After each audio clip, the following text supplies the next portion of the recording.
off their funding, but those suckers keep going round.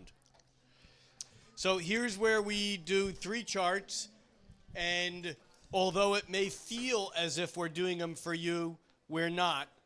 We're doing them for all of us. We only ask that if we choose your chart, that you identify yourself so that when we make fun of you, that everyone can laugh at you. No, kidding. It's very possible that you do get something out of this, and certainly we will try to do that. But this is really just a taste of what individualized astrology really is.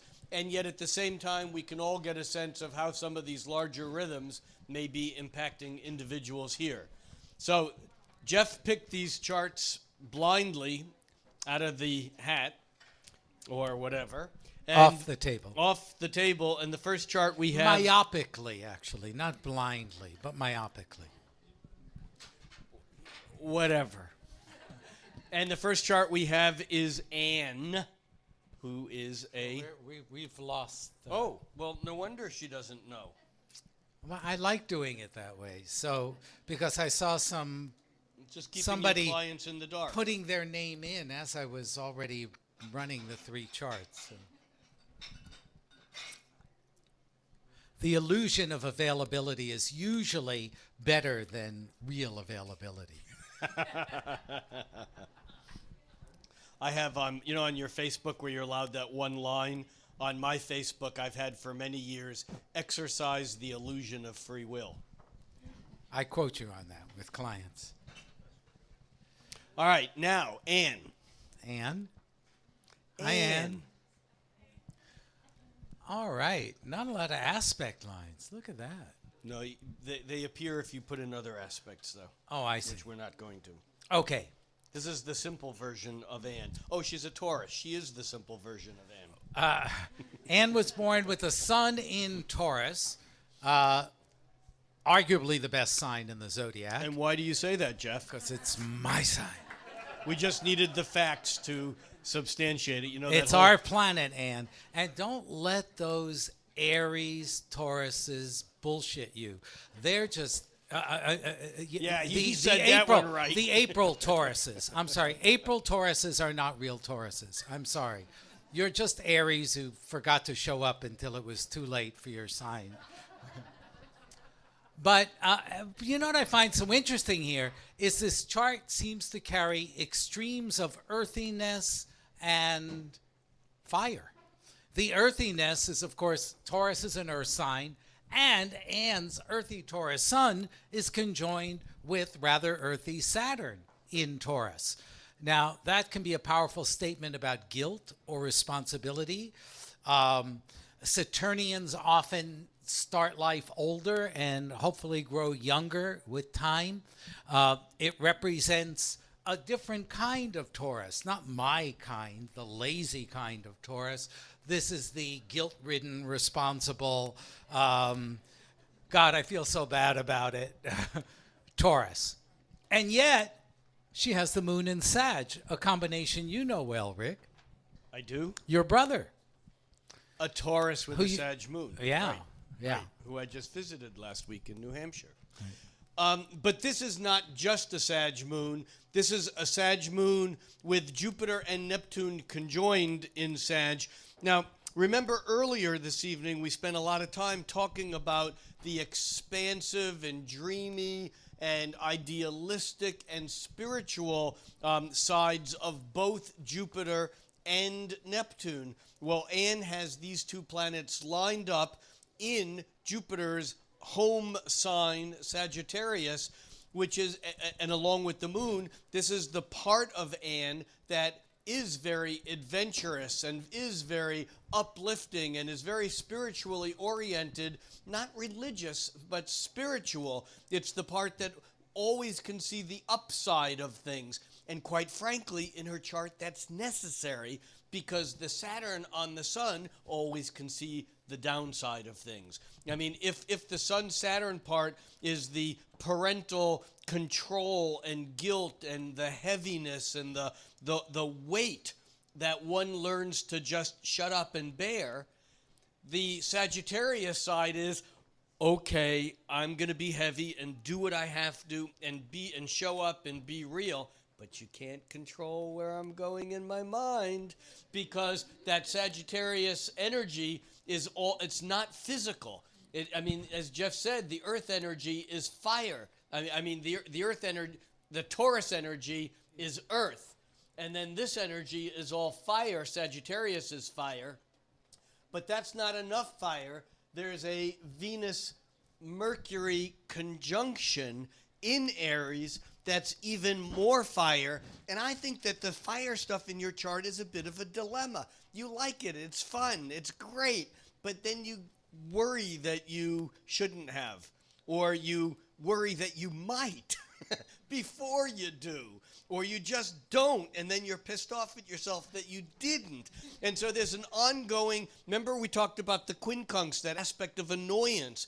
Well, there's this quincunx between these planets in Aries and Pluto in Virgo. Virgo is another earth sign. So we have a lot, as Jeff said at the beginning, we have a lot of earth and we have a lot of fire. Yeah. I mean, as Rick pointed out, Venus, the planet of love in Aries, I want it and I want it now. Mercury, the planet of the mind in Aries, that will say it. We'll say it. We'll be fast thinking.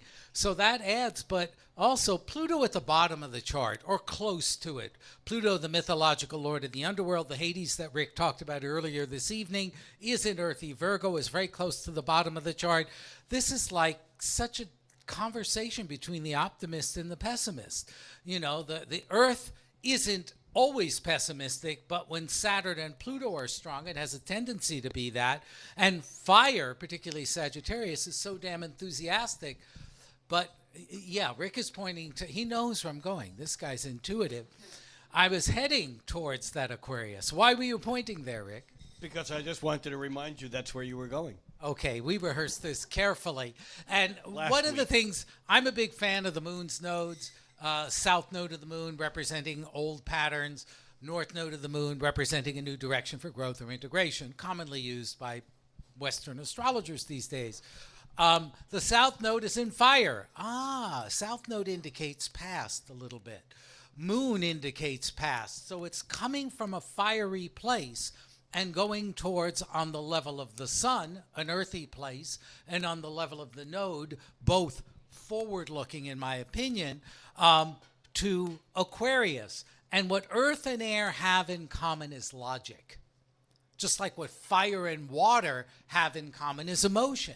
So I think to a certain extent this chart is a movement, or at least one part of it suggests that there's some weird Aquarian amalgamation of reason that perhaps can allow you to navigate between the fire-earth extremes of this chart. And you know, with the North Node in Aquarius, it's interesting that Mars in the same sign as the North Node, those planets in Aries, Mars is the planet of that Aries energy. So again, it says, let's go here. Let's be different. Let's break out of the box. Yes, I should be responsible and respect authority, or at least honor it, or be authority.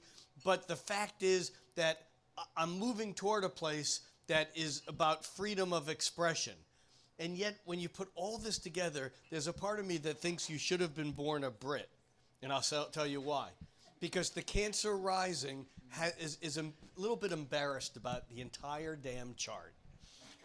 And, you know, I mean, and Brits, of course, are just embarrassed to be humans. I mean, in general, just there's that sense of, I'm sorry, I don't mean to, you know, I mean, whatever. That's pretty common, you know. But we have Cancer rising, and that Cancer rising doesn't want to be seen. And I think in this chart, Cancer is very sensitive. It's the mom in you. It's the nurturing. It's the caring. It's the sweet. It's the sensitive. And all of that may be true, but in some ways, all of that is a cover for the part of you that is half guilt-ridden hard-ass and half flaky, yeah, let's go do anything. And so there's a bit, I think, I come back to the word embarrassment of like, I don't want other people to see my stuff, which is why we picked it and which is why we're talking about it. Right. We carefully This is chose part that. of the cure. Now, speaking of cure, your horizon, the ascendant and descendant, the east-west axis in the chart Is taking the cure. is taking the cure because Pluto is very close to your descendant. It's not quite there yet. And Uranus is very close to a square or right angle to both ends of the horizon. So pressure, desire, demand from the outside, or your need to impress or do something is likely to challenge you to make a breakthrough and show more of yourself, I think, over the next year or so. I agree, and I think it's likely that it'll come with Pluto on the descendant from people who you meet that are powerful and transformative, that Pluto on the descendant has that environmental factor.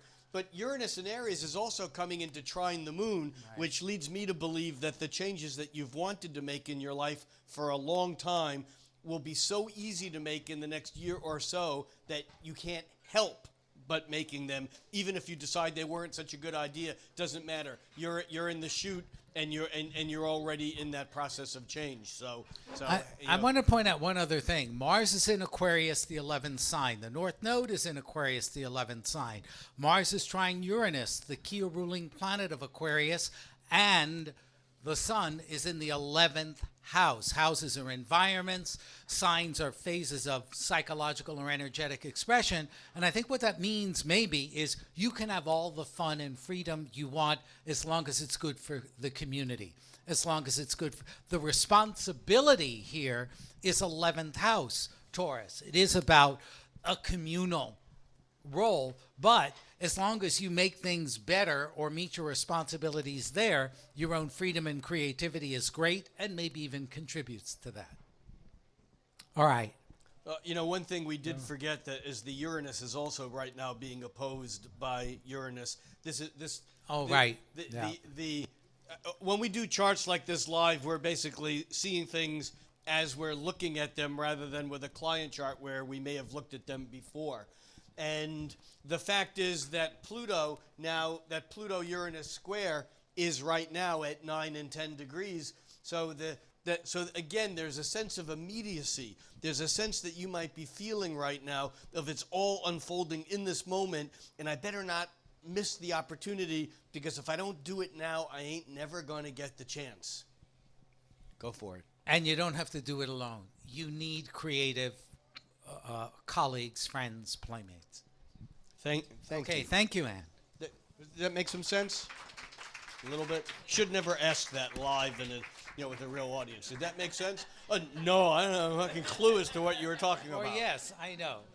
It's a funny one. Pat, born 58, September 15th. Is Pat in the house? Hey, Pat. Hi, Pat. how are you? You were born in Naples, huh? That's great. Look at the shape of this chart. By the shape of the chart, Jeff means where all the planets are. Charts are like fingerprints. They can be in any kind of dispersion around the wheel. And as we can see, this chart has a tight cluster of most of the planets in the bottom half of the chart. The bottom half of the chart is more subjective, more personal, and more inner, meaning that the cues and clues of experience that the planets provide tend, obviously not absolutely, but tend to work more from the inside. Yeah, and actually often are hidden. People, and again, we have another Cancer rising. And another Jupiter-Neptune conjunction. So basically, you guys should get together and compare notes. Although you're very, very different, obviously, you have a lot of earthy stuff also. Your chart doesn't quite have the fire. Your chart is more practical. It's more down to earth in some ways, with 4 planets in Virgo.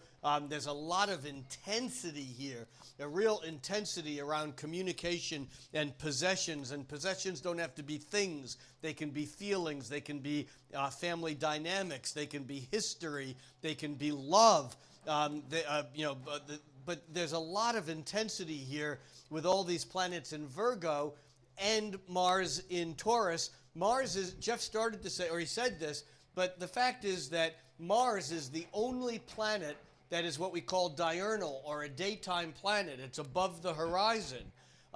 This is Chiron, although it's a planet, we don't normally refer to it as one of the main planets. So Mars in your chart takes on an extraordinary amount of responsibility because in some ways it has to deal with this entire hemisphere. Whereas all these planets over here are taking care of the part that no one sees. Very complicated. A lot of stuff going on that people don't see on the outside, especially with that Cancer rising. You're typically satisfied when you're not seen. It's okay. I don't need the spotlight on me, this chart says. But Mars is willing to work for what it wants in a very determined manner, and it's much more determined than it might otherwise appear looking at these other planets. Yeah, and Mars is also the ruler of or associated with Aries, which is your south node sign. Having the south node, it's a very interesting thing in this chart that your south node, the old path of least resistance, is in Aries in the top of the chart, which means you got to do it. The 10th is the house of responsibility. Aries is independent. It all falls on you. And let's face it, can you really trust other people to get it right anyway? With 1,700 planets in Virgo, it's unlikely that anyone will do things as carefully as you. And with Saturn squaring the sun, not only don't you trust anyone else to get it right, you know you're never good enough to get it right either. There's a part of you that doesn't need to hear anyone. Mom, dad, your husband, your kids, any employer. You don't need anyone ever to tell you that you didn't do something right because you already know it. Even if you did it perfectly, there's still a part that's very, very hard on yourself. That's perfect. I have a friend who says that for a Virgo, perfection is almost good enough. And yet, interestingly, the North Node, a point of growth or integration, and the Moon, a place of nourishment, are both in Libra. And for Libra, things can be good enough. And I think it's an important thing for you that when you find yourself on the edge because it's not good enough or you think you have to do more or go harder, to go, is it okay? Now, I'm not suggesting that you accept a mediocre life, but I am suggesting that sometimes getting a B is great instead of killing yourself and going for the A all the time. Because there's something about Libra in the fourth house of roots, which is be nicer to you. Transits, Neptune. Transits the moon. Yes, Neptune too. And the moon, wow, yeah. Yeah, I mean, there's this long haul of the next few years as being very spiritual and maybe being difficult in relationships because it's hard to really know what's going on. There's some confusion perhaps with Neptune opposing first your Pluto and then over the next couple of years, even now I guess Neptune's at what, 4 or something? Yeah, Or something. yeah. It's So close enough. Neptune's coming up to opposing your Mercury and Venus, and that would lead one to believe that perhaps there's a spiritual aspect to this, maybe a teacher or something of that happens. But relationships they're hard to figure out because it's not quite what you thought it was, or there's something there that's confusing. And yet, at the same time, we have Uranus opposite from Aries, the moon, and Pluto from Capricorn squaring it. And this would lead one to believe that there's a bit of change on the horizon for you and redefining how you feel and how you respond and how you parent and how your parent did. And this is family dynamics that are, I think, ready to be changed. Yeah, I think work is part of the picture too, changing that. Look, give yourself a good year or so to explore, to experiment externally in what you do, but most importantly, internally, Right. in terms of how you feel. Trying to find a consistent, steady response to your world is probably more limiting and costly now than it would be rewarding. And giving yourself permission to go, look, this is a time of transformation that some moments feels exciting and some moments feels chaotic and terrifying, and that's the way it's supposed to be.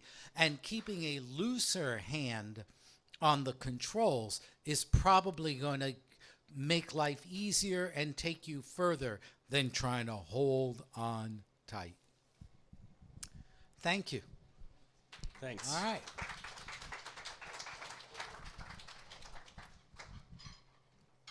Pat. David. That was Pat. David. Is David in the house? Oh, hi, David. All right. So David's a local, born in Seattle, with the moon rising in Aries. Wow, that's And interesting. a bunch of planets in Sagittarius. Yeah, look how different the shape of the chart is, the distribution of the planets is, and although there are schemes for sort of describing them based upon the patterns, I find it interesting just to take it in and just feel it like a painting, that you're not going into analysis, but you're just taking in the impression. But you remember how in the last chart we looked at how Mars was the kind of like the singleton all by itself, and in Pat's chart, and in David's chart, the moon is the planet that stands by itself or herself. And not only that, she's on the horizon. She was rising at the moment you were born. And so that moon in Aries is very powerful. This is the person whose feelings are up front, and they're shown, and maybe even pushed into a situation so people know how you're feeling. There's a lot of outward motion here, which is interesting because we also have the Venus-Saturn conjunction, which says as much as I'm outwardly moving my feelings, I'm keeping some stuff very, very tightly, very closely. Yeah, the basic thrust of the chart from the sun, the moon, and the ascendant, we could think of them as the big three, is that's all fire. That's all dynamic. That's all energetic. And as Rick said about being seen, planets close to the ascendant, like your moon in Aries, occupy the foreground. God, your mood could change in a second. I mean, having the moon in spontaneous Aries, right on the ascendant, opposite Mars, and you love adventure. There's a Sun-Jupiter conjunction Sagittarius in the ninth. Everything is okay except letting yourself be controlled by another person. The freedom needs of Aries rising, moon in Aries, Sun in Sagittarius, Jupiter next to it, Uranus conjunct the South Node in Sagittarius, that it all screams freedom. But what do relationships look like? Prison. Control. Manipulation. And a wonderful astrologer, Zip Dobbins, said that the most significant psychological issues in life and in a chart are not any single thing, but the contrast between different pieces. And David, that's a very strong contrast between relationships with Venus, and somebody who's got Saturn conjunct Venus and Scorpio in the seventh doesn't necessarily expect other people to like them. And yet with all that fire, it's like, who gives a fuck? Well, and to take it even a step further, there's a bit of dander that's close. I mean, Mars, we got a T-square here with Mars opposite the moon with Mercury halfway between them. And so there's a sense here of, in a situation where things get out of control, you can go with that flow and you can get out of control with whatever the flow is. But there's a sense of the reason why you're doing it is so that you don't lose control. So it's almost as if you're in a crisis. You're a person who wants to somehow maintain control, even though everybody else may feel like like it's been lost or it's like totally hopeless. You're the one who's going to engage, and I think that you do that by forgetting about the past or the future. You do it by being so in the moment that you're engaged. And I don't know that often lasts long or holds, but I think that's kind of what happens when you forget that you're afraid, or when you forget. Well, you can't trust other people. Other people are stupid, right, David? I mean, we're dumb. I mean, compared to you, we're flipping morons here. Come on, we represent this sort of Is that a job fearful like at Burger King? Flipping morons? flipping morons. Well, because if But the I'm a vegetarian. I don't want to flip moron.